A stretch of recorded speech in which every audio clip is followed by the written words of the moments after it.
all recognize that decentralization is the way forward. It does not mean that decentralization automatically guarantees good outcomes. After all, the culture we created at the national and state levels has permeated to local governments also. Therefore, there's vote buying there, there's corruption, there's abuse of authority. Let's not be romantic about it. Now, how do you make it actually work for the people? There are two things you must distinguish, urban and rural. Urban is easier because A, there's a quality of leadership there available. After all, we all live in urban areas, the well-educated people, the taxpayers. There's an awareness that we're paying taxes. And there's a lot of anger that we're not getting the services that we deserve for the taxes that we pay. And there is talent available. There is economy of scale. Therefore, urban India is easier, and that must be the first step. The way forward is A, large cities create local small ward committees. The Constitution already provides for that. Genuine ward committees empower the local communities as much as is humanly possible with devolution of resources. Otherwise, a 1 crore municipal corporation is too big. It's not decentralization, very decentralization 1 crore people. Therefore, as far as the functions can be locally delivered, you try and decentralize so that all the principles of decentralization will work effectively. Second, have a strong system of accountability by two means. A strong citizens charter system so that if delivery is not there, there's a penalty to be paid to the citizen. And two, an ombudsman system outside the normal government accountability structure as part of the Lokpal institutional mechanism, so that an independent authority can actually hold both the bureaucracy and the elected local government officials to account through due process. If you take these safeguards, urban India, within a few years' time, will see a tremendous rejuvenation. Even the political process will be transformed because if the people understand that their vote locally has consequences locally, the urban vote is enough to begin the transformation of India. Rural is more complicated. Rural, we have destroyed in a variety of ways. One, rural economy is in doldrums. Two, there is hardly any rural tax paid to local governments. Three, rural local governments are very small and therefore there is no economy of scale. Four, all talent has moved to urban areas. Anybody with ability and talent of necessity has moved to urban areas. Therefore, there is no local leadership also. Therefore, rural, we must conceive it differently. Have a minimum size of 25 to 30,000 population for a conglomerate of villages as a primary unit of local government. The 1.5 million panchayats or whatever is absurd. There is no way any system can provide infrastructure and deliver for 1.5 small units. Make them a much smaller number of larger units. Kerala is a good example. An average size of panchayat in Kerala is 25,000-26,000. Then ensure, unlike in urban areas, which have their own resource base, rural areas don't have, ensure devolution on per capita basis just as the states get from the union, from the states to the local governments on a per capita basis, with devolution of responsibilities and even the salaries to be paid by local governments. And finally, the two elements that I mentioned, namely the ombudsman system and a strong citizens charter system, and leave it to them. Wait for 2-3 cycles, be patient. You will see a dramatic change. I already mentioned some of the elements of the structures required to make local governments effective. Ombudsman system, that means at a district level or a city level, an independent authority under the Lokpal umbrella. That means she or he is not accountable to the government of the day, the political government of the day. It's part of the independent structure. With sweeping powers, but with due process to discipline both the government officials and the elected functionaries of local governments, with due process. And a citizens charter. Then there are a few other elements. Fund-based accounting system. That means the citizens locally understand, without the confusion of the verticals, various silos, what is actually happening in their locality. In a ward, municipal ward, for instance, in a large city, unless in the particular ward, what's happening in water supply, in sewerage, in road improvement or something else, if you give them vertical, some data without an understanding of what is happening locally, the citizen's voice will not be felt. Therefore, a fund-based accounting system, a sensible accounting system. And finally, a system of public hearings selectively introduced so that on all basic decisions, particularly allocation of resources, people have choices. People's deliberation actually works. It's called deliberative democracy model. China, autocratic China, actually has deliberative democracy model. They choose citizens on a random sampling basis with a scientific sample. They give all the data, they give all the demands and the funds, and they ask deliberation for not an hour or two but for several days, and then they are asked to vote, and according to the voting preferences, funds are allocated. If China is doing it, why can't we do it? We are simply resting on our laurels that we have a beautiful democracy, we have the vote, free vote, political parties compete, everything is wonderful. Not true. Not true at all. There is no accountable or deliberative decision making in the country. Bring that in. And then leave it to people. Even now, culturally, if you notice, outstanding things happen in many parts of the country when local governments are given some amount of freedom. Things became worse after the rigidity of the constitution. After 73rd, 74th amendments instead of improving, we actually saw a significant decline because there is a lot of structural rigidity. There is simply no way that the local leadership can make a difference on their own. We killed that. And also leadership continuity is affected seriously because of the way we structure the panchayat reservations. Reservations are necessary in a country like ours, but the kind of model that we adopted meant rotation is mandatory. With rotation, this leadership continuity is missing. And without continuity, no leadership is there anywhere in the world. It becomes a lottery. So if you give structural flexibility to the states, they would have designed their own models. Similarly with the 3 tiers or 2 tiers in panchayats, etc. So a lot of things, with all good intentions, we messed up, made it illiberal, rigid, dysfunctional. The structural rigidity is imposed by the union, unfortunately. That has to be addressed by them. But the rest of the things, the institutional mechanisms, the state can completely create. Telangana state, for instance, recently came up with a slightly altered ombudsman model. It's theoretically not perfect, but still I would say it's a good experiment. They made the district magistrates more or less the ombudsmen of all local governments.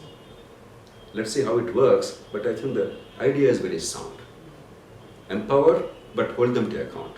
Power without accountability is not what we want, whether national or state or local. At every level, empower, but hold them to account. And at the same time, leadership responds differently in different places. Sometimes they have excellent leadership. People are responsive. They get the benefits. Elsewhere, people don't have good leadership. They fail, but there will be comparisons. People will say, why are you doing well? Why are you not doing well here? We're paying taxes here also. They'll automatically improve. If 1,000 flowers bloom, the cost of innovation will be low, the benefits of improvement will be high, and replication becomes easy. First, let us see who are the enemies of local governments.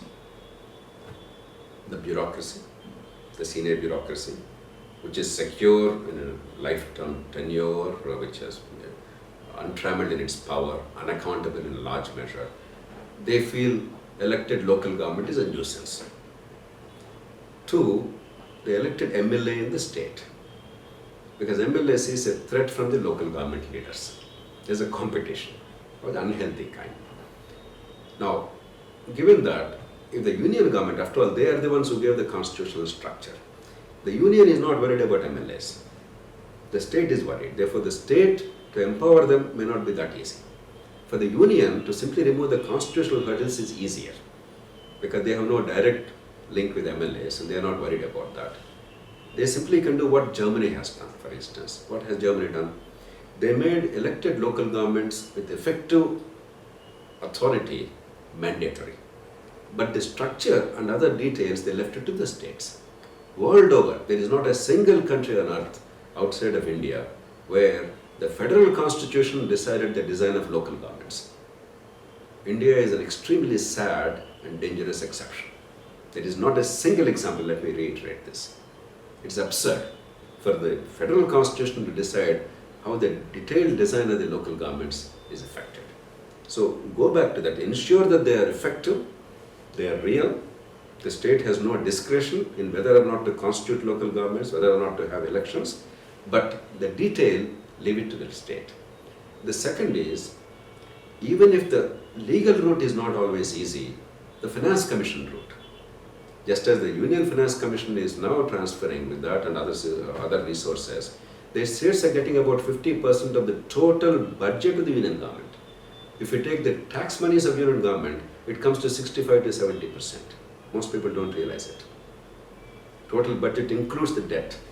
Of that, 50% is coming to states, either through constitutional devolution or through other state-specific transfers under so-called centrally sponsored projects or some statutory things, so on and so forth. From the state to local governments is very marginal. You force that. Once money goes, power automatically flows if you design it a little bit here and there.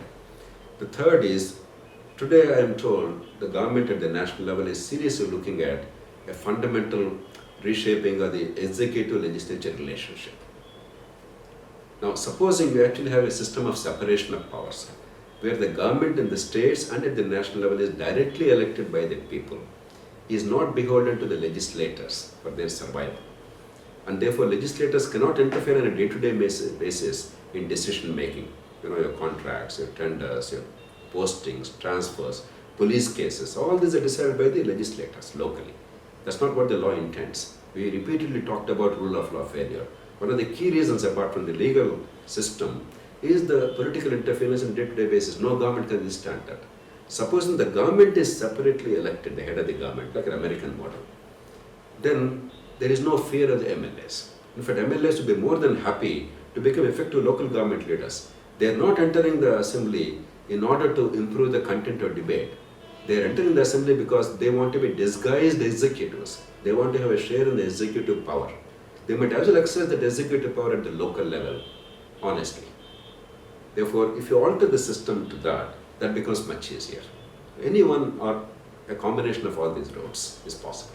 In 2010-11, when local elections were held, 78% people voted peacefully, braving the bullets and terrorist threats.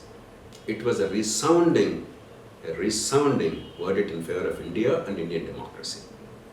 We blew the opportunity. If only we actually followed it up with empowering the local governments by merely transferring money to them on a per capita basis, gave them a chance to reshape their lives in their locality. Once they're busy with the schools, the health centers, the roads, the drains, the water supply, they would have forgotten India and Pakistan. That would have been the greatest measure of national integration. Once again, an opportunity, for whatever reason, Article 370 being repealed, they became union territories, the government is looking at it. I'm told also there is now an effort underway to build local governments there, to elect local governments there. Even now, let's not make them perfunctory. Let's actually empower them. And Kashmir is a small state or union territory combination. The total population is only about 1.2 crores or so. If the union government directly, as a special case, transfers, let us say, 1,000 rupees per capita or 2,000 per capita, it's peanuts. It's a small amount. But it will be a greatest measure for integration of Jammu and Kashmir. It will be an excellent example to the rest of the country. We need to do it everywhere. At least in Kashmir, as a special case, if we do it quickly, you will see the results. I'm very certain about it. As I said, in the urban areas, the taxpayers are increasingly restive, and property values are going up, and taxes also going up.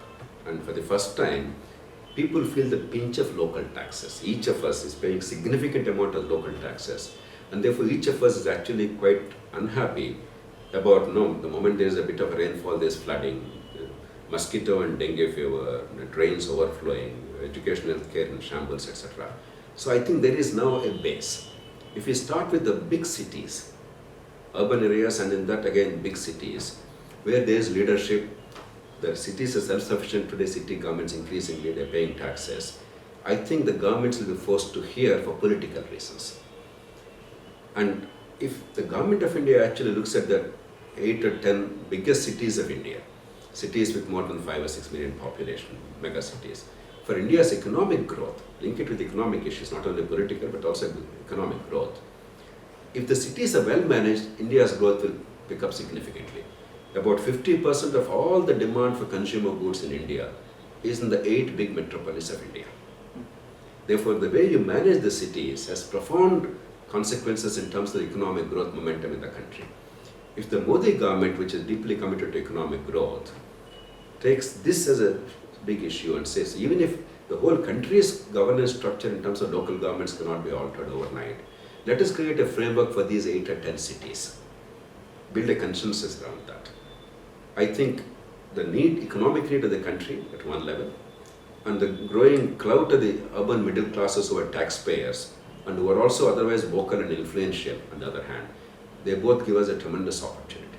If the government is wise, they must at least seize that momentum, and they will see that it will have also long-term political consequences, not party political, but the nature of politics, the entry barrier, the right kind of people entering political life, and then giving their talents to improve the city life and so on and so forth. It will not happen easily in states and the national level. It will happen easily at the local level. If the leadership is wise, there is a tremendous opportunity. The question is focusing on economic growth and certain cities and building some institutional mechanisms is not necessarily politically profitable. And as I said, Mr. Chandrababu Naidu and several other leaders did not always win. My argument is twofold. One, they actually won the elections. Mr. Chandrababu Naidu won the 99 election, hands down. He was re-elected. 2004, after 10 years of power, 9 years of power, he lost. But his successor pursued the same policies. And he again won 2 successive elections. Take Maharashtra now. But for the political problem of Shiv Sena versus BJP, the alliance won in power again because they tried to build infrastructure there. You can see that happening in many states in the country. Therefore, to say that people are losing when they're taking the right decisions is not entirely true. Second, even when they're taking the wrong decisions for political survival, they're losing hands down. In the last term, Mr. Chandrababu Naidu, he went back on the fundamentals of economic growth and rational decision making and went in for freebies in a big way. But he lost hands down. So it's not that bad policies are making you win either. You might as well do the right thing because that's a long-term struggle we have to fight, because a democracy does not automatically become viable overnight. There will be some mistakes. There will be some confusion. It's a period of time that will really clarify the minds. Until 1990s, we all thought license law was the normal thing. But today, no citizen of India wants it, no party wants it. Do we wait for a crisis to change direction, in which case you already paid a heavy price? Or do you at least have some sense of the foretaste of what's going to happen, and therefore persuade the people? The art of communication is necessary for politicians. For instance, there was a time when computerization in banks was resisted. There were massive strikes in the country. All political parties stood by the bank employees who were going on strike. Today, will any bank organization come before the people and go on a strike on computerization? The consumers will beat them up. So just because the consumer citizen is not fully aware of the consequences of certain policy framework, if you take advantage of that as organized sector and hold the country to ransom, I don't think it's the right thing. I think the governments must resist it if they're protecting our interests. I think India is coming to that stage increasingly.